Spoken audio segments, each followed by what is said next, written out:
Alright, so today we're talking about the beginner arrangement of Ode to Joy, and this is intended to be like your first stick song. You know, like if you just got this thing and you're practicing a lot, then you should be able to get this within, you know, between 2 weeks to a month and a half of playing.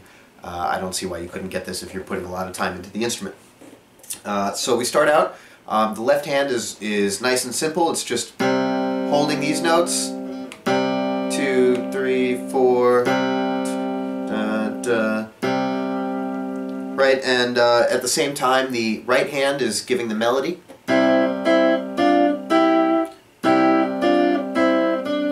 You know, and that's a nice way to keep track of time. You know, there's a concept that I talk a lot about using one hand as your metronome while the other, you know, does longer stuff or more you know, more rhythmically complicated stuff or something like that. In this case, your right hand is your metronome. 1, 1, 2, 3, 4. 1, 2, 3, 4. 1, 2, 3, 4. And now we kind of break away from the rhythmic theme.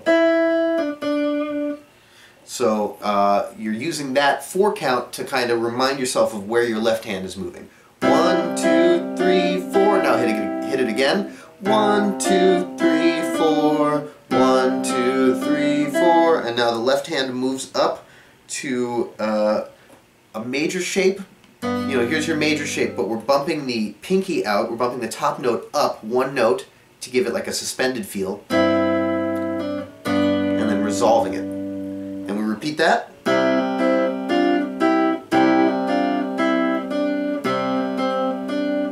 Now we actually take the major shape, the G major, move it to C. Now we go 1 note on each side.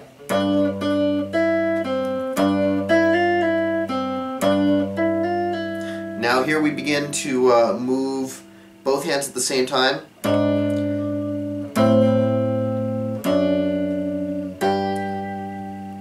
And this is kind of neat. So what you're going to want to do is this entire second section, you're going to want to play with your second finger on the G, right? And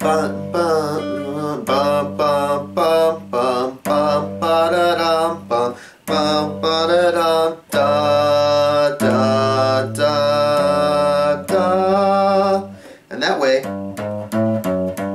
your finger is entirely set up to do, your hand is entirely set up to do that little chromatic motion there. Then when we're coming back, now the left hand gets a little bit more complicated. We're moving in half notes, which means that we're going two right hand hits every time.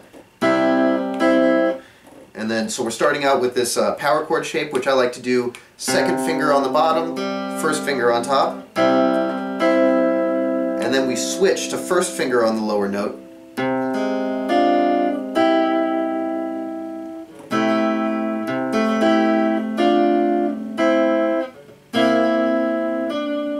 And now we come back to our familiar major shape.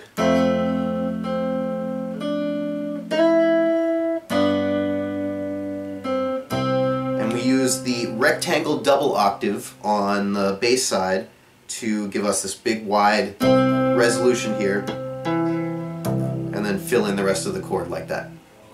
Now going back to the left hand of the final part, we are doing this chromatic walk up, right? The top note goes like this. Right, and that kind of brings us to the F major chord. So we're holding the C in the bottom note the entire time. And right there kind of implies this C7 kind of thing, which brings us to F, G major,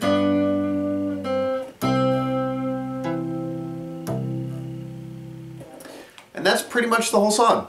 It's nice and quick, and like I said, this is supposed to be, you know, first 2 weeks to a month and a half, you know, maybe 2 months if you're really, you know, maybe you're really struggling or you just don't have enough time to put into the instrument as much as you would like.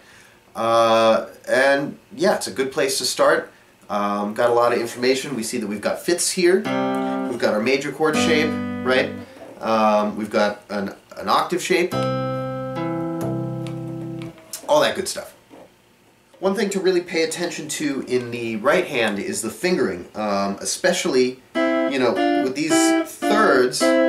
That's going to be pretty straightforward. I'm just using my first finger and my second finger for the major third, and my first finger and my third finger for the minor third. But when I come back to, you know, the second half of the melody, right here, when I come back to that major third, I'm all set up to be completely in a four-finger position in the second quadrant to do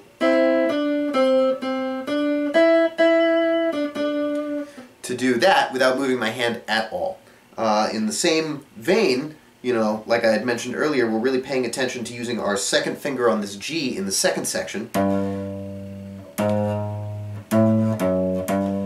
right? And that sets us up so that we don't have to move our hand at all. So I hope that was helpful. Give it a shot. Let me know what you think. Keep exploring.